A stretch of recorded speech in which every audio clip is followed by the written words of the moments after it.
इस्लामवादियों के खिलाफ बोलना अब और खतरनाक हो गया है, क्योंकि उन्हें हमारी जीत पसंद नहीं। उन्हें ये पसंद नहीं है कि हम उन्हें बेनकाब तड़पा रहे हैं और लोग हमारी बात से सहमत हो रहे हैं। इसलिए उन्हें वही करना पड़ता है जो वे जानते हैं, यानी हिंसा का सहारा लेना, और वे लोगों को धमकाना शुरू कर रहे हैं।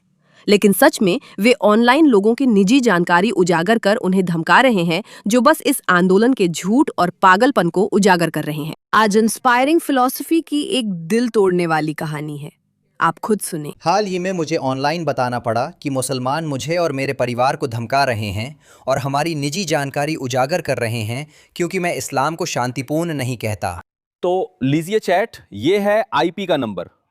तो आईपी ये कुछ भी नहीं है। वैसे आईपी अब तुम्हारा मुख्य दरवाजा अगला है। हम धीरे धीरे कर रहे हैं क्योंकि लंबा चलना है। इसका तुम पर एक से ज्यादा तरीकों से असर पड़ेगा। आईपी को अगला घर बदलना होगा। अब तुम्हें घर बदलना होगा आईपी, क्योंकि तुम बार बार कहते हो इस्लाम शांतिपूर्ण नहीं है। असल में तुम ही उकसाते हो। मेरा मतलब है, इसमें विडंबना ये है कि वो कह रहे हैं तुम ही इतनी समस्या पैदा कर रही हो कि कह रही हो इस्लाम शांतिपूर्ण नहीं है, तो हम तुम्हारी बात साबित करने के लिए बिल्कुल भी शांतिपूर्ण नहीं रहेंगे। जो लोग परिचित नहीं है उनके लिए यहाँ गॉड लॉजिक है। ऑनलाइन कई शानदार इन्फ्लुएंसर्स हैं जो ज्यादातर ईसाई हैं और अपना समय खासकर अलग अलग धर्मों, खासकर इस्लाम को खंडन करने में लगाते हैं, क्योंकि वे इन्हें खतरनाक मानते हैं। हम सब ऐसा करते हैं क्योंकि ये खतरा है। मेरा मतलब है, आपको बस इतना ही देखना है कि कोई किसी के बारे में यूट्यूब पर कुछ कह रहा है और उसे डॉक्स किया जा रहा है। इससे समझ आ जाता है कि ये वाकई में एक खतरा है। कोई बेवकूफ नहीं है आईपी।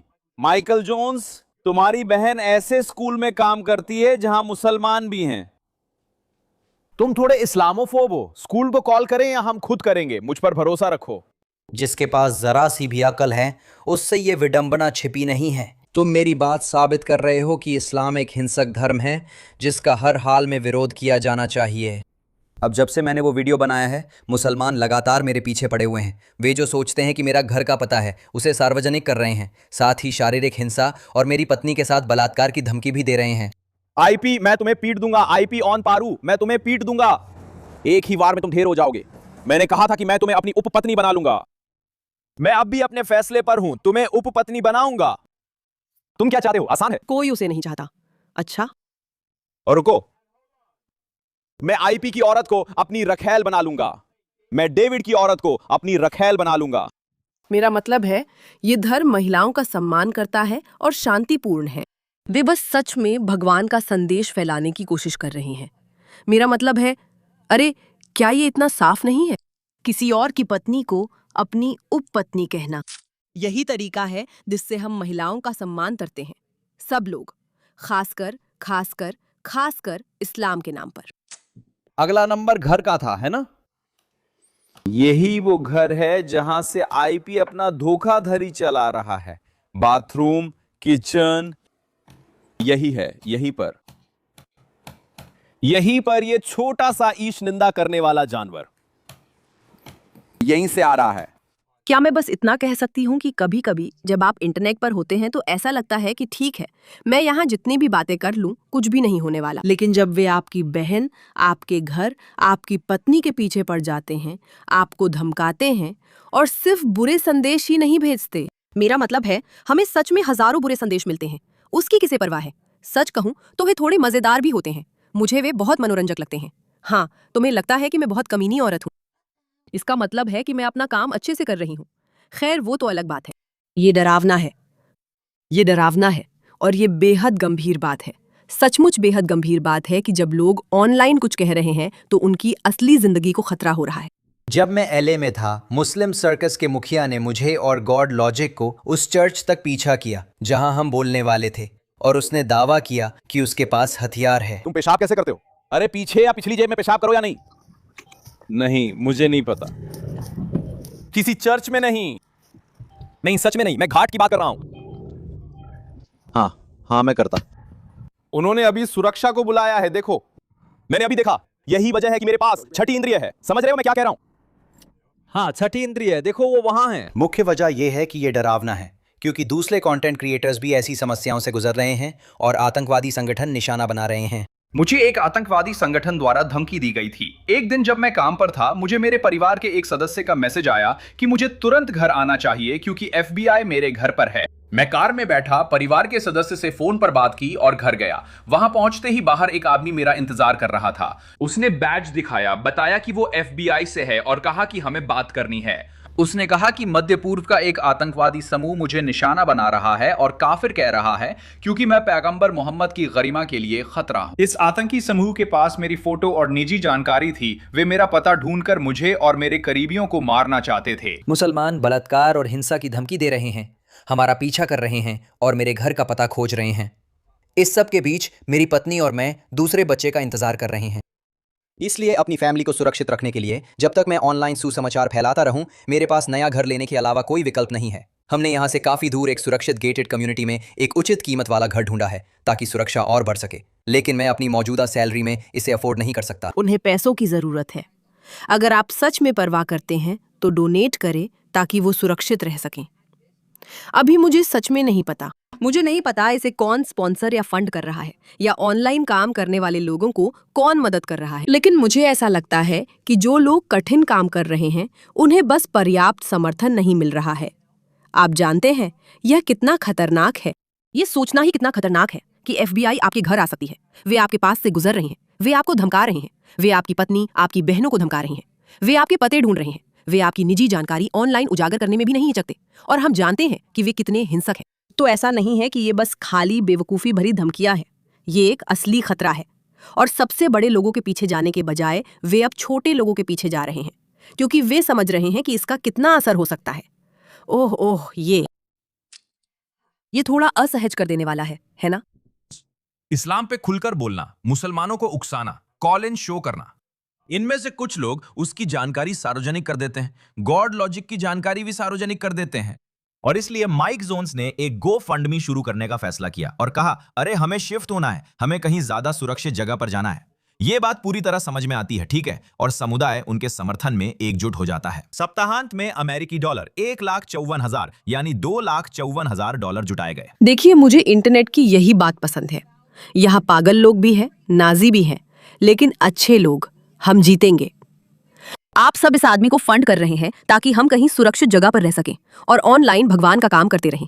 मेरा मतलब है, दोस्तों, हमें देखो, वे हमें हरा नहीं सकते, वे हमें हरा नहीं सकते, वे हमें हरा नहीं सकते, क्योंकि हम उनसे बेहतर हैं और हमारे पास नैतिकता है। हम समझते हैं कि दूसरों का ख्याल रखना चाहिए, न कि उन्हें खत्म करना। और ये ठीक है कि आप उन लोगों से चर्चा करें जो आपसे असहमत है। आपको खुद को बेहतर महसूस कराने के लिए उन्हें खत्म करने की जरूरत नहीं है। ऐसा पागल लोग करते हैं। समझदार लोग यही करते हैं कि वे कहते हैं, आप हमारे लिए अच्छा काम कर रहे हैं, आइए हम आपका समर्थन करें। उस आदमी को घर मिला, मुझे बहुत खुशी हुई। ये देखना अद्भुत है कि लोग कैसे एकजुट हो गए।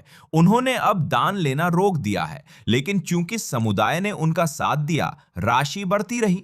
अब आप सोचेंगे कि ऑनलाइन इस्लामिस्ट जो डॉक्सिंग, धमकियों और ऑन पारू जैसी चीजों के खिलाफ हैं, वे कहेंगे, अरे ये गलत है। क्यों ना हम अल्लाह के नाम पर गैंगस्टर बनने का नाटक ना करें? क्यों ना हम लोगों को धमकी ना दें? अरे हम तो शांति का धर्म है। आइए आगे क्या होगा इसका संकेत देते हैं। इन लोगों ने ऐसा नहीं किया क्योंकि वे विश्वास नहीं करते। ये बुराई है, ऐसा व्यवहार मत करो, क्योंकि मैं आपको बताता हूं, अगर ईसाई ऐसे व्यवहार कर रहे होते, अगर ईसाई कहते ऑन GED ऑन क्रिप गॉड्स, तो हम कहते रुक जाओ, मुस्लिम क्रिएटर्स को डॉक्स मत करो, लोगों को धमकी मत दो। तुम ऐसा पेरू और भगवान के नाम पर नहीं कर सकते, तुम बेवकूफ लग रहे हो, ऐसा मत करो। नहीं, बल्कि ये पागलपन के लिए आया था। वे कहते हैं नहीं, उसने ईश निंदा की है और ये उसी का परिणाम है। यही हुआ। माना जाता है कि कोरा के एक मैनेजर कथित तौर पर इस डॉक्सिंग में शामिल थे। तो वो क्या करती है, वो इसके बारे में और ज्यादा हंगामा करती है। ये सबसे पागल स्थितियों में से एक है जो मैंने सुनी है, और ये पूरा मामला जिस तरह सामने आया वो कमाल की विडंबना रही है। लेकिन जानते हो और क्या पागलपन है? आप में से कई लोग अभी भी, मेरा मतलब है ना, ऐसे कमेंटेटर्स की संख्या बढ़ती जा रही है जो बाहर गॉड्स वर्क कर रहे हैं और इन पागल लोगों के खिलाफ लड़ रहे हैं। मेरा मतलब है, चलिए देखते हैं। जो लोग इस्लाम की आलोचना करने की हिम्मत रखते हैं, जो लोग इस बात का विरोध करते हैं कि इस्लाम उनके समुदायों, उनके देशों, उनके शहरों के साथ क्या कर रहा है, वे सभी को खत्म नहीं कर सकते। इसी तरह इस्लाम को हराया जाता है। इसी तरह इस्लाम अंदर से भी ढह सकता है। ये ना सिर्फ गैर मुसलमानों बल्कि इस्लामी समुदायों में सवाल करने वालों और संभावित पूर्व मुसलमानों की भी रक्षा करता है। अगर इस्लाम की आलोचना और मजाक अब खतरनाक न रहे तो लोगों के लिए धर्म छोड़ना आसान हो जाएगा और ये अंदर से टूट जाएगा। मैं इसका भरोसा दिला सकता हूँ। यही असली बात है। वे इतने डरे हुए हैं कि बाहर जाकर उन लोगों को शारीरिक नुकसान पहुंचाने को तैयार हैं जो उन्हें बेनकाब कर रहे हैं या धर्म छोड़ना चाहते हैं। वे बहुत डरे हैं। वे बुरी तरह डरे हुए हैं क्योंकि उनका पूरा ढांचा ताश के पत्तों जैसा है। उनकी पूरी बातों में कुछ भी टिकता नहीं है। उनके तर्क टिकते नहीं है। उनका विश्वास तंत्र टिकता नहीं है। जो दिखावा उन्होंने बनाया है कि वे शांति प्रिय हैं, वो भी टिकता नहीं है, काम नहीं करता है। जो सच में देखे और सवाल करे वो सब देख सकता है, लेकिन उन्हें ये पसंद नहीं और यही उन्हें डराता है। और इसलिए इसके बजाय कि वे कुछ अच्छा माने या कुछ ऐसा करें जो सच में कुछ बनाता है, वे ऐसा नहीं करते। वे अपना पितृसत्तात्मक विश्वास प्रणाली बनाए रखना चाहते हैं जो उन्हें हिंसक होने, दूसरों को नियंत्रित करने, शक्ति रखने और जो चाहें वो करने की अनुमति देती है। भगवान के नाम पर यूं कहें, वे हर उस व्यक्ति के पीछे पड़ जाते हैं जो उनके विश्वास को चुनौती दे। इसी तरह पहले भी ये तरीका अपनाया गया था। इस्लाम के फैलने की कहानी भी धमकी से जुड़ी है। धर्म बदलो या यही किया था। अब ये तरीका नहीं चलेगा और अगर धमकी कमजोर हो जाए, अगर हम सब एकजुट होकर उनका मुकाबला करें और उन्हें ऐसा करने से रोके, जो आवाज उठा रहे हैं उनका समर्थन करें और उनकी झूठी बातों को उजागर करें, तभी उनके पास मौका नहीं बचेगा। हम जानते हैं यही सच है। अच्छी बात यह है, विडंबना यह है कि मुझे लगता है कि इससे माइकल का GoFundMe बहुत सफल हो गया है। मुझे लगता है अब वो अपने परिवार को किसी सुरक्षित जगह ले जाने का खर्च उठा पाएंगे। ये शानदार खबर है। मुझे नहीं पता, माइकल ने मेरी कुछ वीडियोस देखी और कमेंट की है। अगर आप देख रहे हैं, शुभकामनाएं। मैं आपके GoFundMe लिंक डिस्क्रिप्शन में डालूंगा। मुझे ये बहुत पसंद है। मुझे ये बहुत पसंद है। मुझे ये बहुत पसंद है। आपको ये भी याद रखना चाहिए कि ये एक बार की बात नहीं है, ठीक है? ये हर तरह के क्रिएटर्स के साथ हो रहा है। 2007 या 2008 जैसे ही आया था। वाह, मुझे इसका एहसास नहीं था। हम उस समय YouTube पर ध्यान नहीं देते थे, बस बताते थे कि किस जगह या चर्च में बोलेंगे। लोग मैसेज करते थे कि वे दूसरे देश में हैं, इसलिए नहीं आ सकते। हमने सोचा ठीक है, इसे नई चीज पे डाल देते हैं। चैप्टर भूल जाते हैं क्योंकि हम इंतजार करते रहते हैं। अच्छा, इसमें क्या लिखा है, चलो कमेंट्रीज देखते हैं। और इसलिए ये सब उनके लिए वहाँ उपलब्ध कराया जा रहा था। पिछले लगभग 20 सालों में मुसलमानों की प्रतिक्रिया कैसी रही है? तो दोस्तों, यही है सच्चाई। वे डरते हैं और हम इसी पर भरोसा करते रहेंगे। हम रुकने वाले नहीं हैं और हम उन्हें लगातार बेनकाब करते रहेंगे और हम उन लोगों का समर्थन करते रहेंगे जो उन्हें बेनकाब कर रहे हैं, क्योंकि इसी तरह हम एकजुट रहकर संख्या बल से जीतते हैं। एक दूसरे से प्यार करके, सच में अपने समाज की रक्षा और सुरक्षा की परवाह करके और उन लोगों का साथ देकर जो कठिन मेहनत कर रहे हैं। दोस्तों, यही असली विरोध है। मुझे बहुत खुशी है कि GoFundMe सफल रहा। इससे मेरा इंसानियत पर फिर भरोसा हुआ। इस मुद्दे पर ध्यान देने के लिए धन्यवाद।